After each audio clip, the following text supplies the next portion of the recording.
Olá, está no ar o nosso Espaço Cidadão, chegando em todo lugar onde tiver internet, pelo nosso canal do YouTube, faça a sua inscrição e também pode nos achar pelo Robson Cidadão. Chegamos ainda aos estados do Rio Grande do Norte, Alagoas e Maranhão, através da Band. No programa de hoje, vamos conversar com o João Paulo, coordenador do MST. Estamos acompanhando diversas notícias que mostram a disparada no preço do arroz. Por que que o arroz está tão caro? E também, um assunto que vamos abordar é como é que o MST consegue produzir um arroz de melhor qualidade e preço bem mais barato. Tudo isso e muito mais aqui no nosso programa Espaço Cidadão de hoje. E no final da entrevista, comenta, compartilha, diz a sua opinião sobre esse nosso bate-papo. Seja bem-vindo, João Paulo, ao nosso Espaço Cidadão. Uma alegria estar aqui com vocês. Um cumprimento a você, Robson, e a todos os ouvintes, a todos os internautas, a todo o pessoal que acompanha a sua audiência. Prazer tê-lo conosco, João. Eu inicio nossa entrevista perguntando por que o preço do arroz é tão caro ou está tão caro?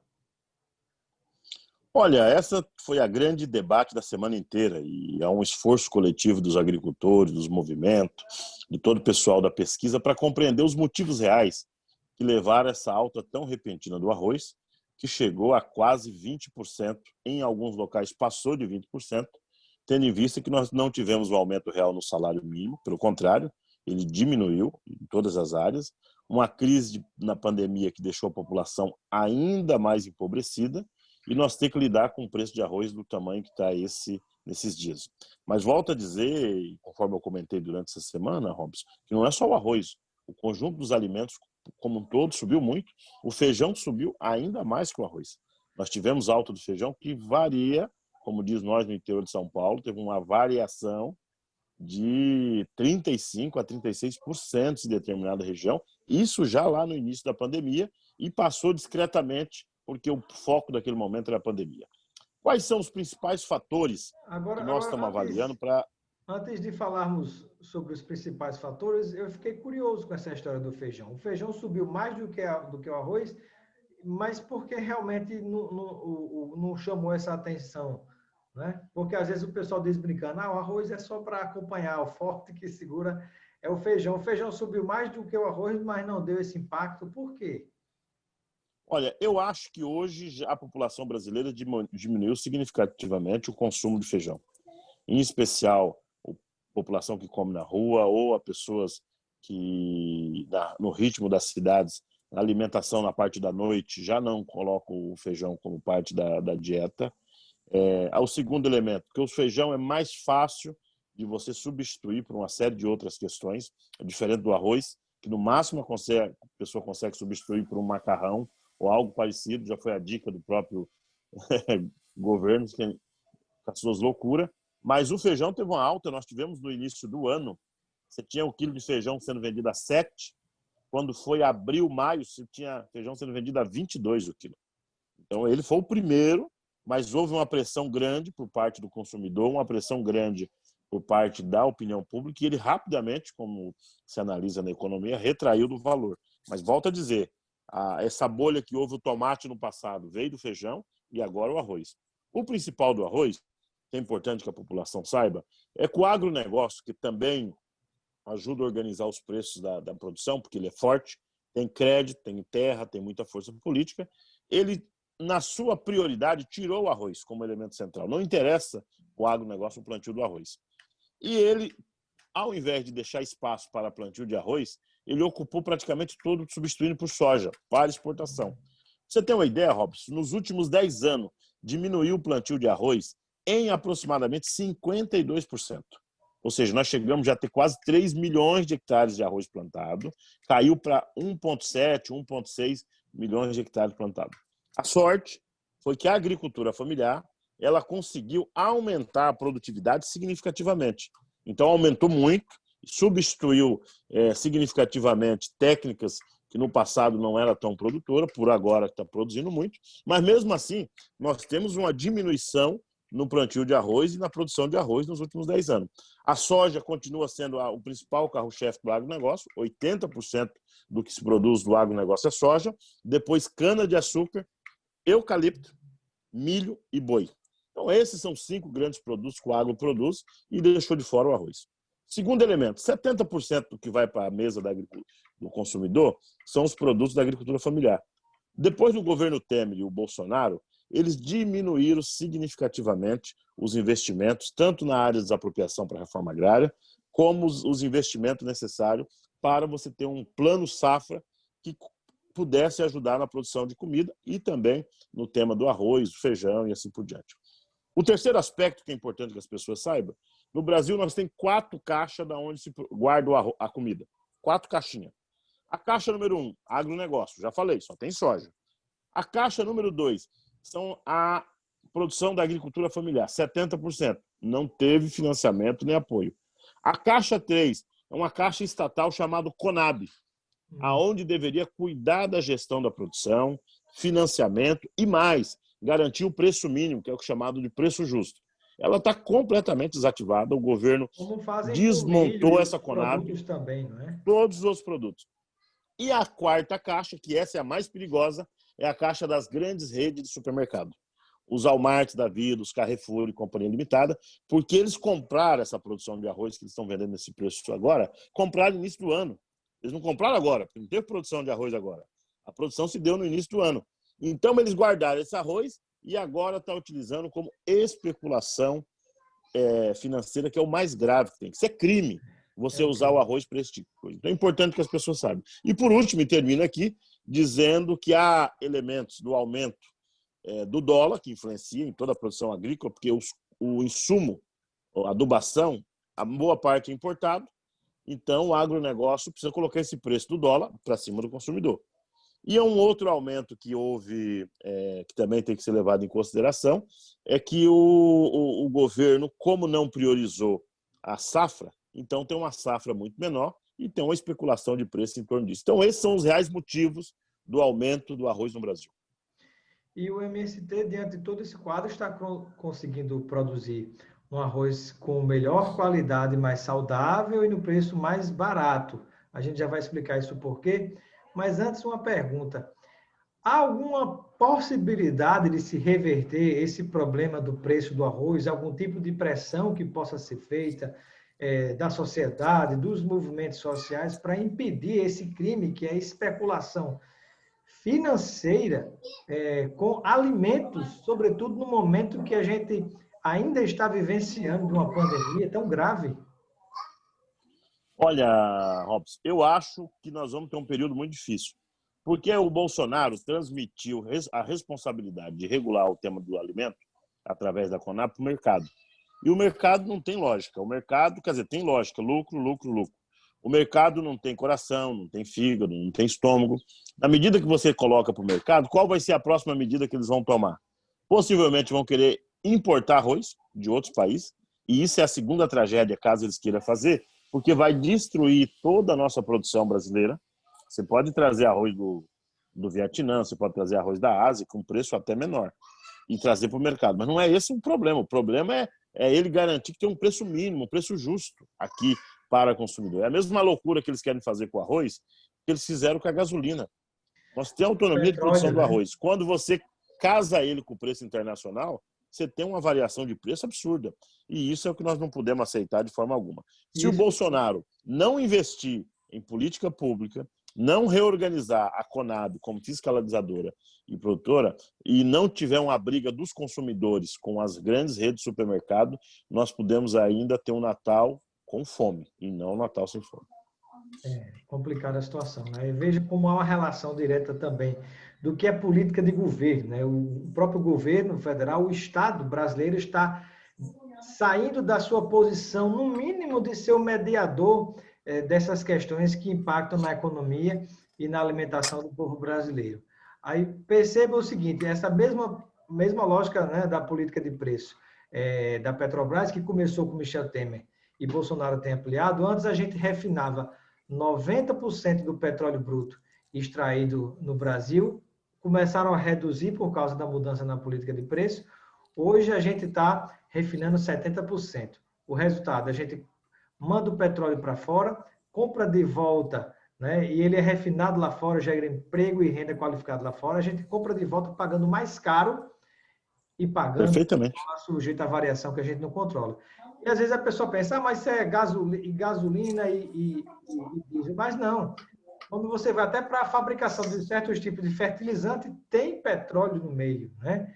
Tem óleo que se utiliza para fazer isso e tantas outras coisas, matérias-primas e materiais que estão nas nossas mãos. E aí eu lhe pergunto, João Paulo, e mesmo diante desse quadro, dessas grandes dificuldades e da inércia do governo, o governo não se mexe em relação a isso, ou se mexe para prejudicar, eu gostaria de saber como é que o MST está conseguindo produzir arroz de melhor qualidade e num preço mais barato.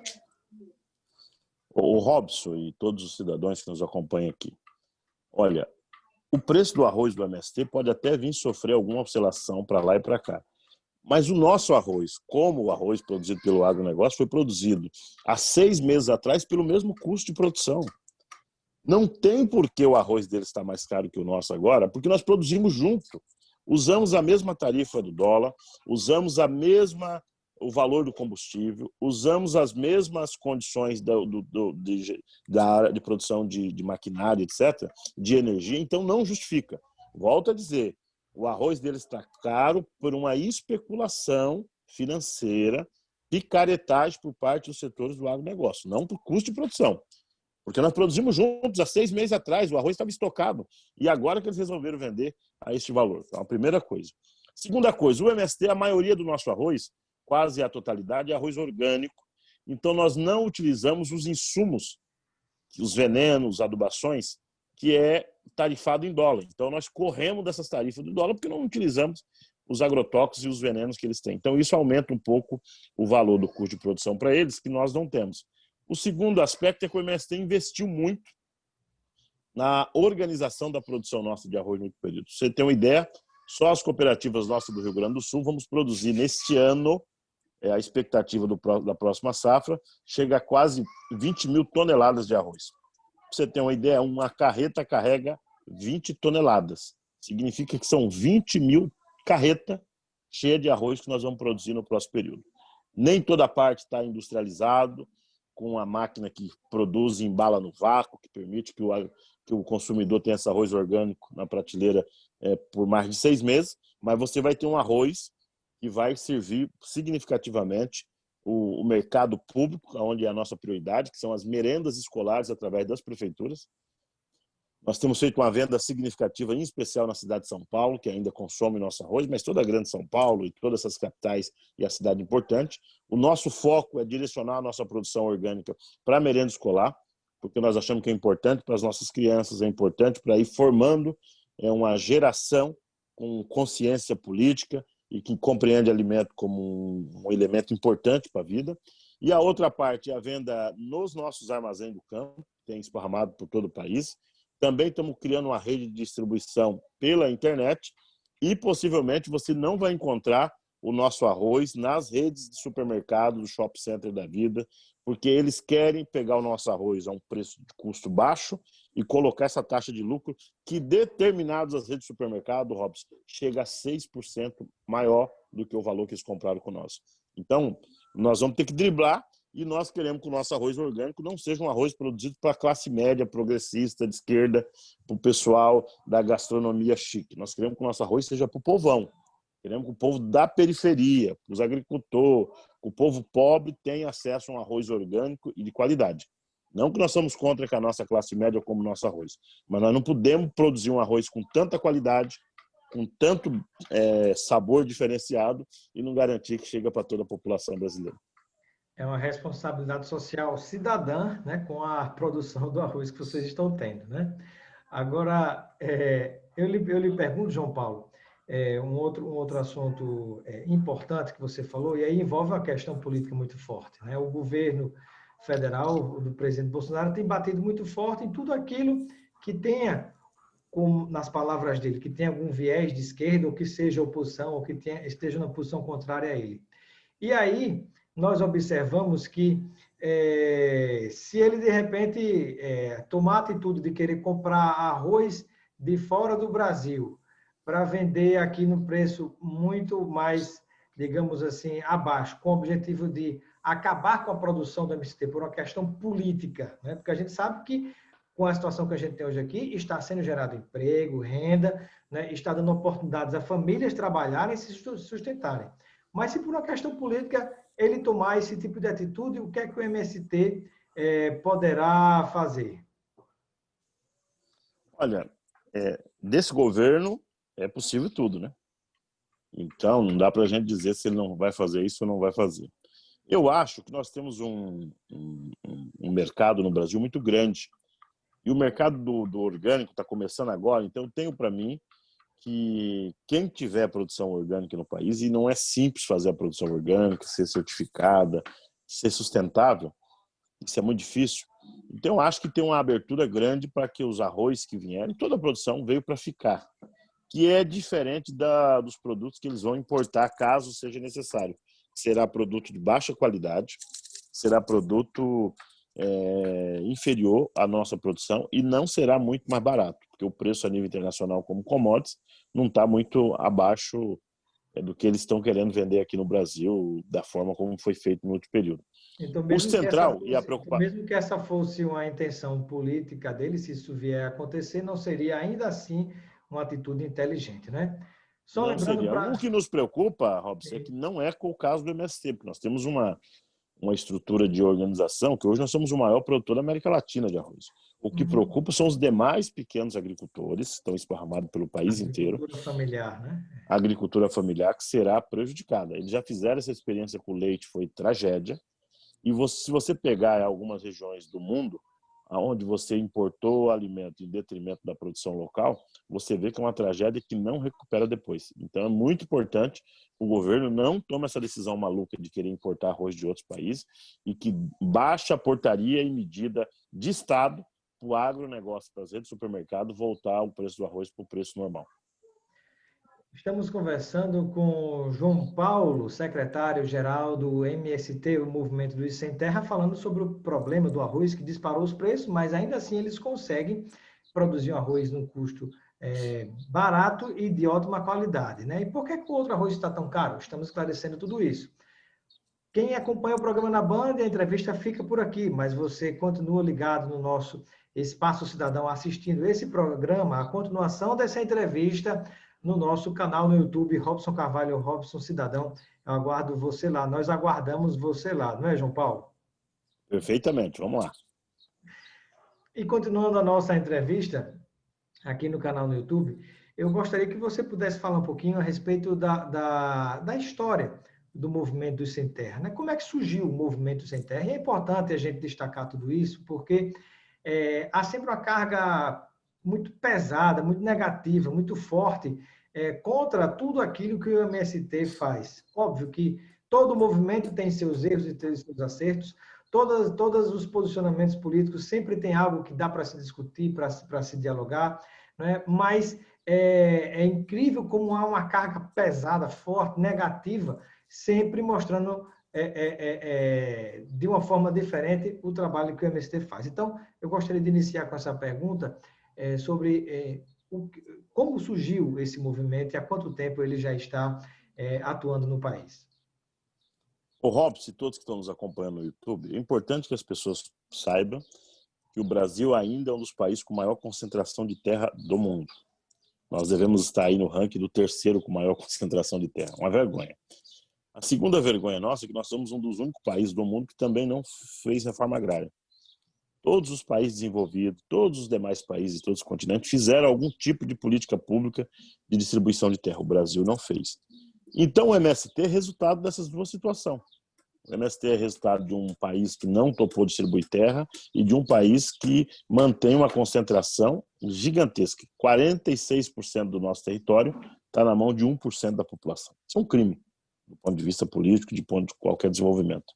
E muitos acham que a reforma agrária, inclusive eu ouço como diz aqui no Nordeste, umas bestajadas por parte dos bolsominions, de querer dizer que a reforma agrária é uma ação comunista. Equívoco. quem fez as principais políticas de reforma agrária pelo mundo foi justamente os Estados Unidos, com a política de desenvolvimento do capitalismo, que tinha como principal objetivo a produção de matéria-prima para a indústria, o desenvolvimento do interior de cada região, o desenvolvimento do interior de cada região e, ao mesmo tempo, um processo de geração de renda e de riqueza para que a população camponesa pudesse comprar os produtos feitos pelo próprio capitalismo. Mas veja, isso foi feito pelos capitalistas. É verdade também que as experiências de revoluções, como houve a tentativa no México, como houve a cubana, a russa, socialista, também distribuiu terra, mas também com esse objetivo de desenvolvimento. E aqui no país, eles optaram...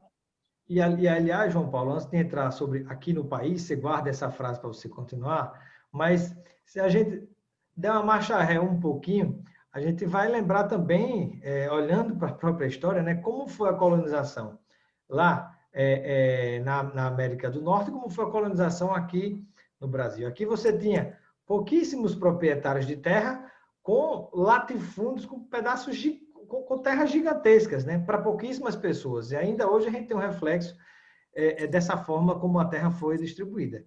Lá nos Estados Unidos, você tinha, que aqui era a colonização de exploração. Lá numa colonização de povoamento, você tinha vários pequenos pedaços para famílias desenvolverem e lá plantarem, de lá tirarem seu sustento. No Brasil, houve uma experiência, já se não me falha a memória, no sul para o sudeste do Brasil, né? Já pertinho de onde hoje é o Uruguai, onde houve uma experiência semelhante. O pessoal que veio colonizar da ilha dos Açores, né, que tiveram um pedaço de terra, cada um tinha a condição de construir uma casa, e ainda recebia uma vaquinha, ou seja, havia a distribuição para que cada um tirasse dali o seu sustento, né? Era muito menos concentrado, né? Como foi na América do Norte. Mas no Brasil, de modo geral, você teve essa gigantesca concentração e até hoje a gente está vivendo esse reflexo, né? Não, e isso estou dizendo. E aqui no Brasil você teve os episódios, que é o mais grave que eu acho, que é a Lei de Terra de 1850, que é um momento de maior privatização do território nacional, desnecessário, com um único objetivo: não permitir que, quando houvesse a libertação, depois de muita luta, dos escravos, ter acesso à terra. Eles antecipam a possibilidade da abolição da escravatura em 30 anos. Quando vem em 1888, eles já tinham uma lei de terra que privatizou parte do território nacional e inviabilizou qualquer possibilidade de fazer um processo de reforma agrária.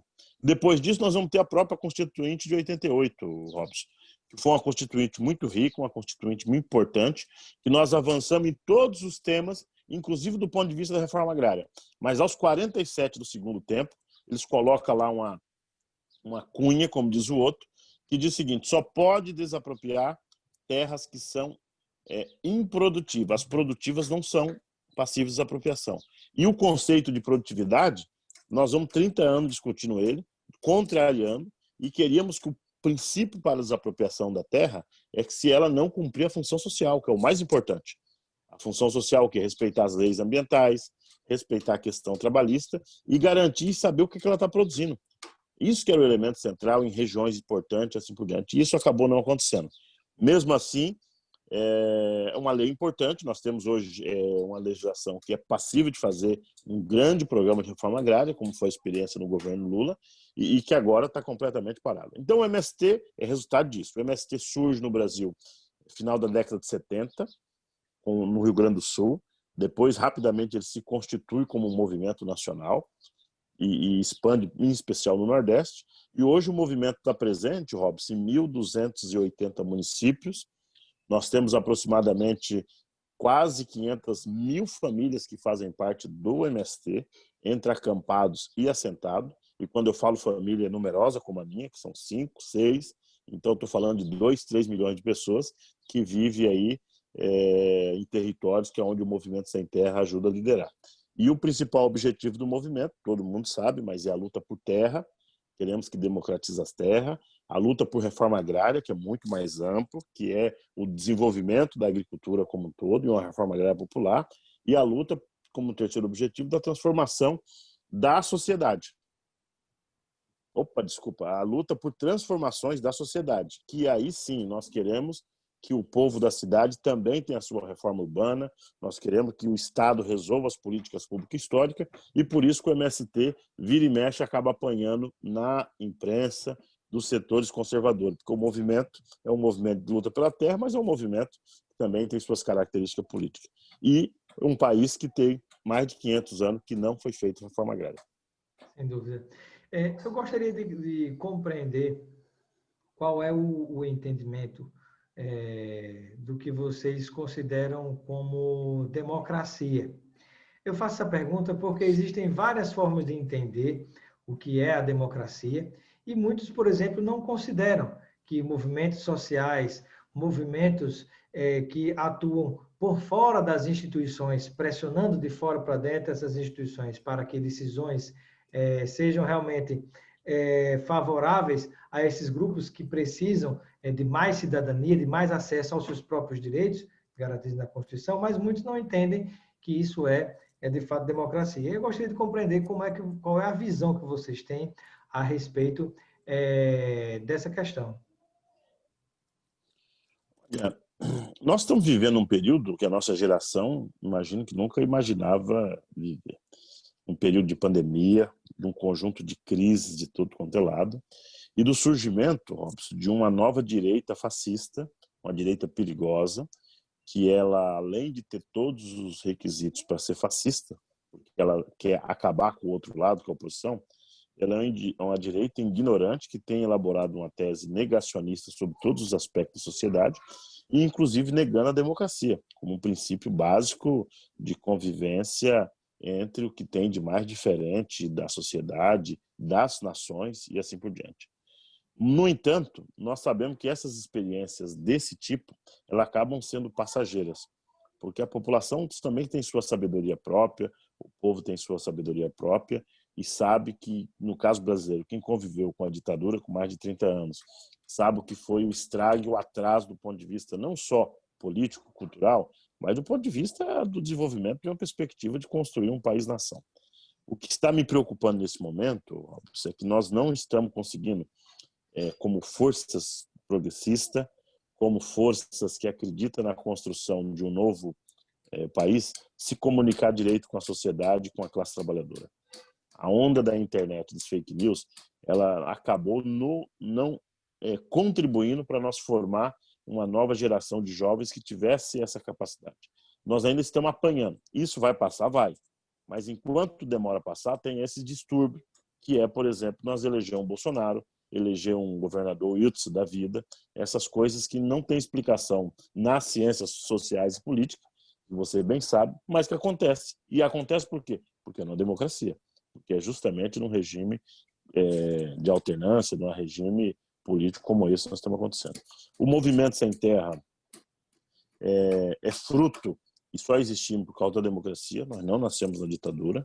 O MST ele é fruto das contradições que tem em cada país. Nós não somos partido, nós não somos parte do Estado, mas nós somos cidadão brasileiro que lutamos e defendemos os nossos direitos, que é o quê? O direito previsto em lei na Constituinte do acesso à terra e da reforma agrária. Perfeito. Quero agradecer a participação de João Paulo, secretário-geral do Movimento dos Sem Terra, pela sua presença, sua participação no nosso Espaço Cidadão. Seja sempre bem-vindo, João Paulo, e eu deixo um momento para suas despedidas junto a todos aqueles que nos escutam, nos assistem nesse momento, em televisão e também pela internet, pelo nosso canal no YouTube.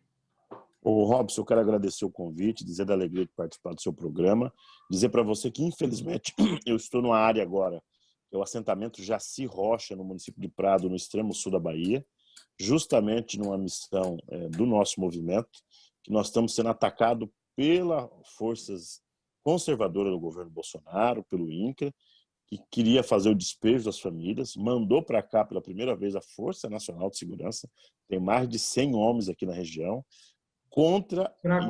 Agora, para combater desmatamento ilegal e garimpo ilegal na região amazônica, não faz isso, né? Não, então, e o que é mais penoso é que você imagina, estão 120 homens aqui na região há mais de 15 dias e até agora o único grande fato político que eles fizeram foi tirar a bandeira do MST de uma escola.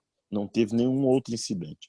E nesse sentido, então, quero deixar um abraço às famílias que estão assentadas e acampadas no extremo sul da Bahia e dizer para toda a turma que nós vamos sair dessa muito mais forte e que o nosso principal objetivo na pandemia é o isolamento produtivo, é a solidariedade e cuidar das pessoas. E de forma alguma nós queremos nenhum tipo de conflito, muito menos com as polícias, que nós sabemos que no final das contas os trabalhadores acabam pagando um preço altíssimo. Então, quero deixar meu abraço para toda a turma, um repúdio ao governo Bolsonaro por, mais uma vez, querer criminalizar e constranger as famílias vinculadas ao MST, justamente por pensar diferente do que eles acreditam para o campo. Fora isso, o meu abraço a todos os seus seguidores e, sem dúvida nenhuma, vamos lutar por uma sociedade igualitária e que consome comida de verdade, comida orgânica. Procura lá o Armazém do Campo do MST e vamos para frente. Um abraço a vocês. Um abraço, muito obrigado, João Paulo.